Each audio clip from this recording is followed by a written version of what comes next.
like and subscribe, and leave a comment below. Beyond Antarctica, Chapter 37.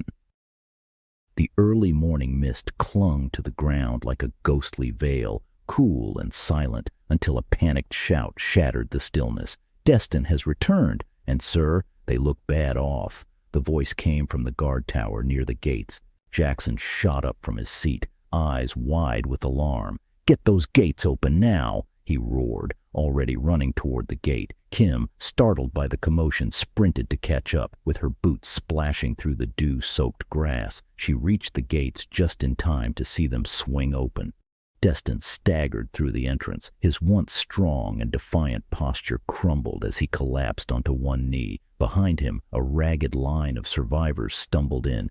There were barely 100 of them, all equally haunted by what they'd experienced beyond the safety of Sanctuary's walls. Children and teens alike collapsed to the ground, their hollow eyes staring blankly at the ground.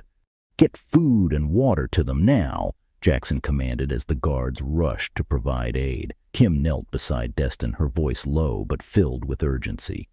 "Destin, what happened out there?" she asked, with her hand gently gripping his shoulder. He didn't respond at first, only staring ahead with a hollow gaze. Then, with a voice barely more than a whisper, he said, "I got them all killed." Kim blinked in shock. "What? How? Destin, what do you mean?"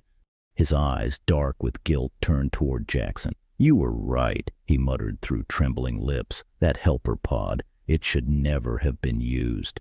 Kim knelt closer, with her voice trembling. "Are there more out there that need help, Destin?"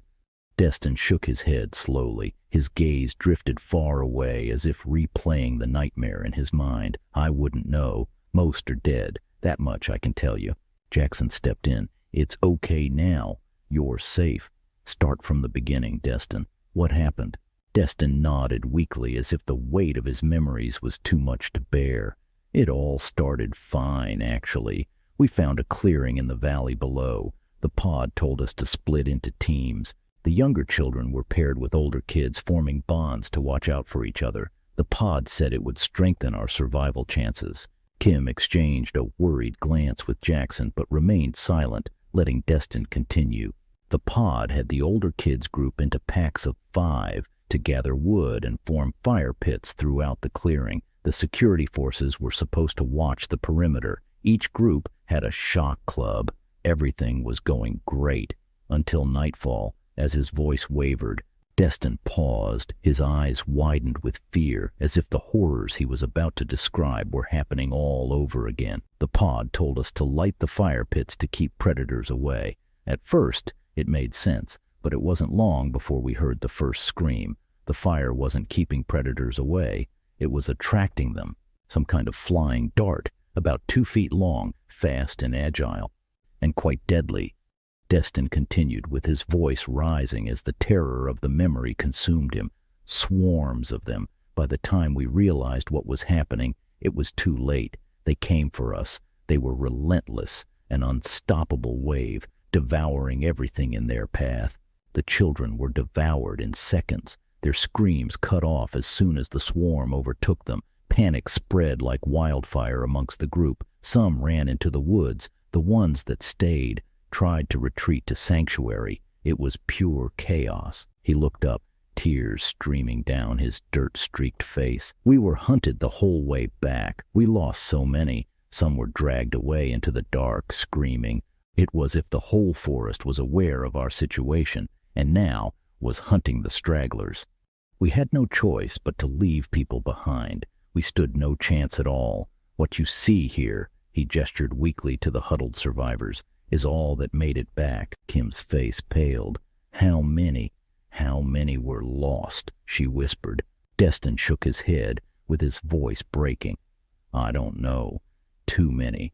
Some of those that ran into the woods may be alive, but I tell you this much. This world, it's not for us."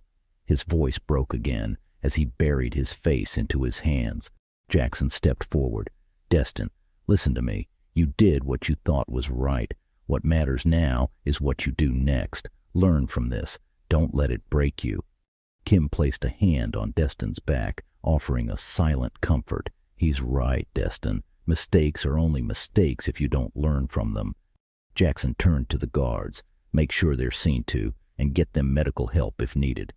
As the crowd dispersed, Kim began to check Destin for injuries, with her fingers brushing against the deep cuts and bruises that lined his arms and legs. She moved quickly, efficiently, then turned to check on the others who had collapsed just inside the gates. John approached with a grim look on his face, Jackson quickly filling him in on what had happened. It's worse than we thought, John. The pod, it led them straight into disaster. John's eyes narrowed as he processed the information. Damn, he muttered under his breath. The pod made the same mistake I made, but unlike myself, the pod never came to the conclusion to put out the fires. Jackson nodded solemnly. Yeah, and that's the difference between a computer and a human, the ability to adapt and overcome, if needed. That's the main lesson I learned from the downfall of hope. There must always be human oversight. As Kim looked over the recovering survivors, the full weight of their situation settled over the entire group.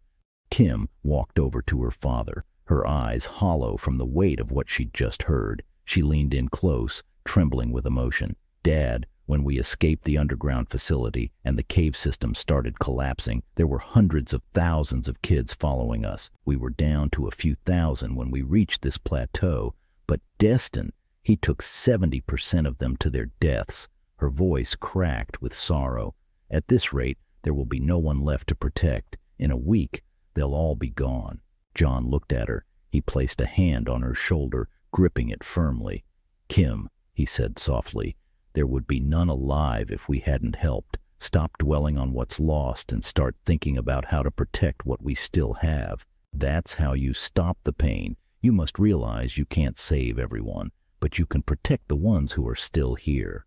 Kim's lip quivered as she looked at him, clearly fighting back tears. John, seeing her distress, softened his tone. Love, there's no time right now to dwell on what's gone. It'll tear you apart. Trust me, I've seen it happen. Instead, take pride in yourself. For every face you see, every life that remains, that's one you saved. That's what matters. She turned to look at the weary survivors, huddled together, some shaking, too exhausted to move, some children, barely old enough to stand on their own, clinging to one another in the aftermath of the horror they had just survived. She realized that her father was right. For every life lost, there were still those left to protect. The faces that remained were a testament to her efforts, to their efforts, but the guilt still gnawed at her heart. John pulled her closer, his voice a steady anchor in the storm. You're stronger than you think. These kids, these people, they're still here because of you. Don't lose yourself in the shadows of the past. Focus on the light and show them the way. Kim nodded slowly, tears rolling down her cheeks. She wiped them away quickly, trying to regain her composure, but deep down, the weight of what had been lost still clung to her. John turned to Kim, his voice hushed but urgent. Kim, go gather the rest of the crew. We need to check that clearing while we have daylight. See if we can find any survivors. Kim nodded, her father's resolve filling her with a sense of purpose. Yes, we should, she said, lifting her head high as she rushed off to gather the others. The weight of what they'd witnessed pushed her forward. She knew they had to act, but she couldn't shake the sight of Destin's shattered group and the weight of the losses they'd faced. As the crew gathered and began their journey toward the clearing, John turned to Jackson. Keep the gates closed until we return. We'll be back before nightfall, I promise. The look on Jackson's face betrayed his concern, but he gave a quick nod, watching them leave. When they finally reached the edge of the clearing, John held up a hand, signaling for everyone to stop. Before them lay a scene of utter devastation, like a battlefield where both sides fought to annihilation. The air was thick with the smell of burning wood and blood. The smoldering embers of the fires littered the field, yet, despite the violence that had clearly unfolded, little remained beyond patches of blood-soaked grass. No bodies, no sign of the children. Kim's voice broke the silence. There have to be survivors. Bob, scanning the tree line, agreed. If there are any, they're probably hiding. We'll need to head to the center of the clearing and call out. Maybe they'll come out if they know we're here to help. Just as they began to step forward, a low, resonating sound echoed through the valley, a trumpet blast, long and deep. Then another. They froze, with their eyes darting toward the center of the clearing. A giant had stepped onto a large boulder, blowing a massive horn that reverberated across the land. This giant was unlike any they had seen before. His wooden armor glinted in the remaining light, and a metal helmet covered his head. In his hands he carried a long spear, and a shield hung over his back, clinking as he lowered the horn. 4 more giants emerged surrounding him, all dressed similarly, their faces grim with intent. The first giant, now standing tall on the boulder, shouted, "They were here!" A lot of small ones. They fled in all directions. One of the other giants, stepping forward, said, "We must find where they are hiding. These are plentiful hunting grounds." Another giant argued, "We should go back and tell the others on the island." The leader scowled, stepping down from the rock and squaring his massive shoulders against the other giant. "You go back. Half of us died swimming here. How many more will die trying to swim back?" His voice was harsh. "We stay, and we hunt. There's nothing left on our old island to hunt. It will not be long before the others are forced to follow us here." John's pulse quickened. "Hide in the underbrush, quick," he hissed, motioning for everyone to crouch low. Kim looked at her bracer. "How are the translators working for them?" she whispered. John glanced back. "Cover your bracers. Muffle them now." Bob, watching the giants from a distance, whispered, "I think they're too far away to hear the translators, but better safe than sorry." John peered through the leaves. "These giants aren't like the others. They're smarter. A lot smarter, it seems." Just as the crew began to shift uneasily, another giant emerged from the edge of the woods, dragging something in his hands, a handful of children kicking and screaming. He grinned savagely at the others, hoisting them up. "See? I told you there were little ones."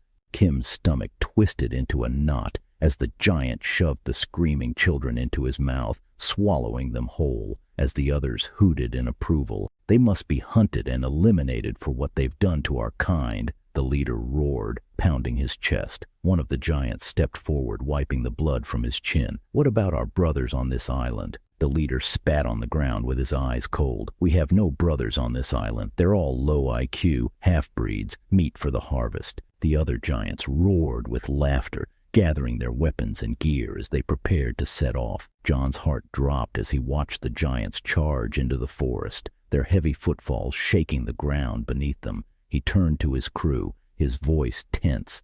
"We need to get back to Sanctuary, and quick." Kim, her eyes wide with terror, whispered, "We need to warn everyone."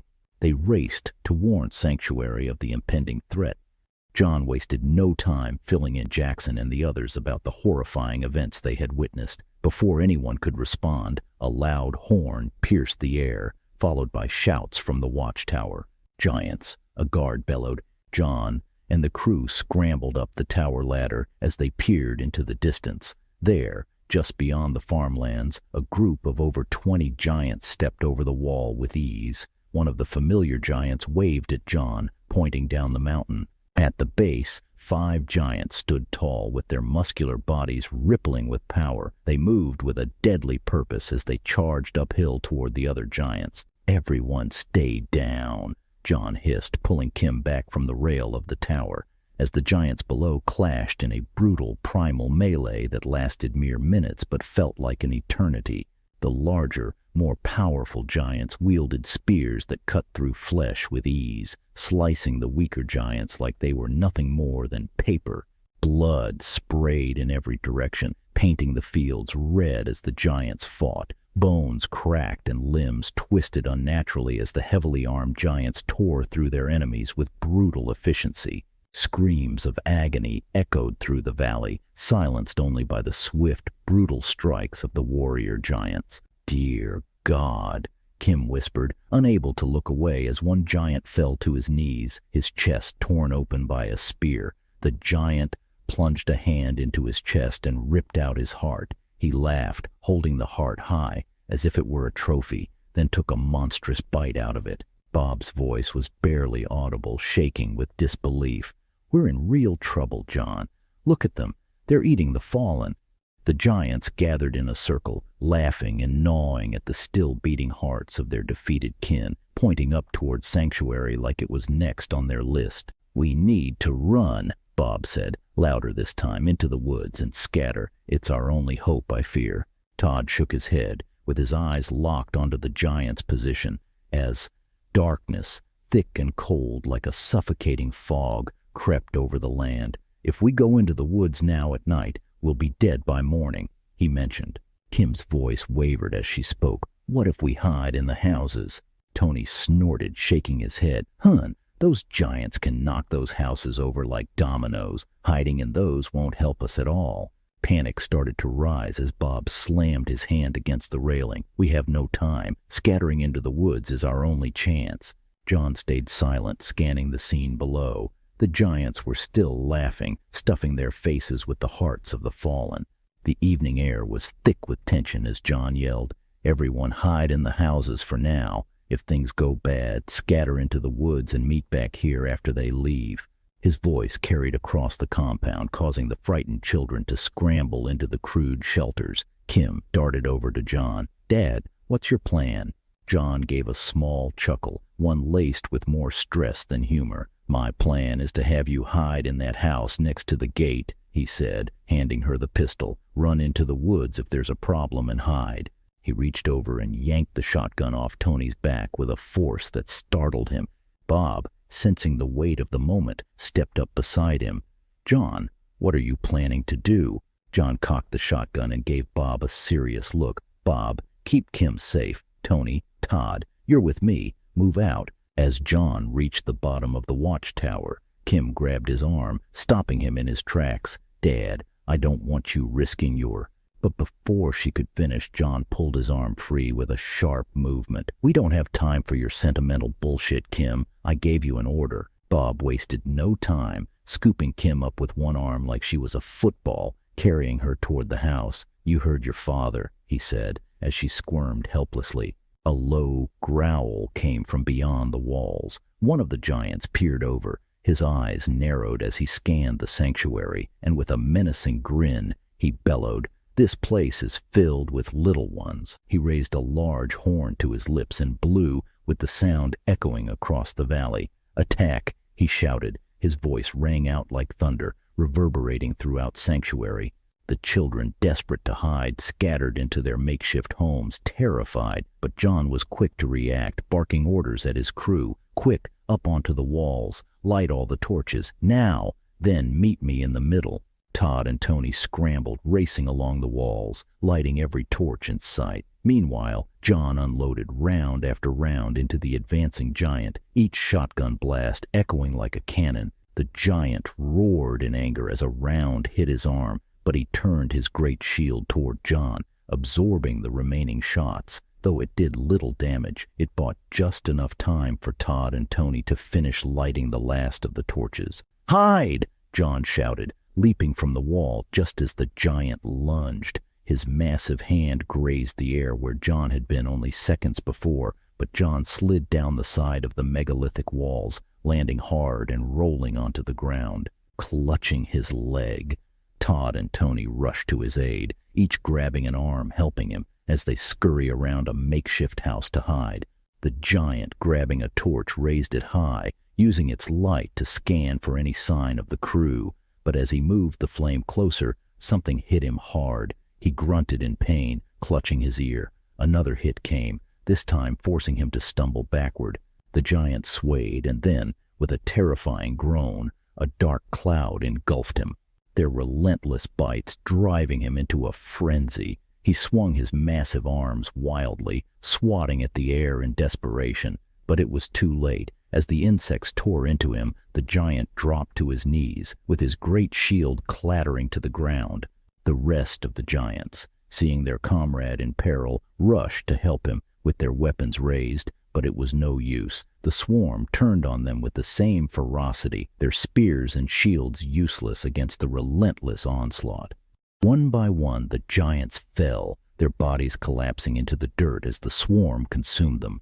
John, still hiding with Todd and Tony, watched the scene unfold. A small grin crept across his face. Well, That's one way to turn a negative into a positive, he muttered. Tony couldn't resist, snickering as he added, I guess they won't be bugging us anymore. Todd groaned at the bad joke. Really, Tony? John chuckled. I thought it was funny, shaking his head as he pulled out his flask from his coat, tipping it back, holding it over his mouth. A minute went by, when a single drop fell, barely wetting his lips. Let's get these fires out, he said, turning to his crew. As the last embers of the torches dimmed, John exchanged weary glances. He knew he had just got lucky. His idea worked, this time, but as he looked into the vast darkness, he was well aware that luck has a funny way of running out at some point.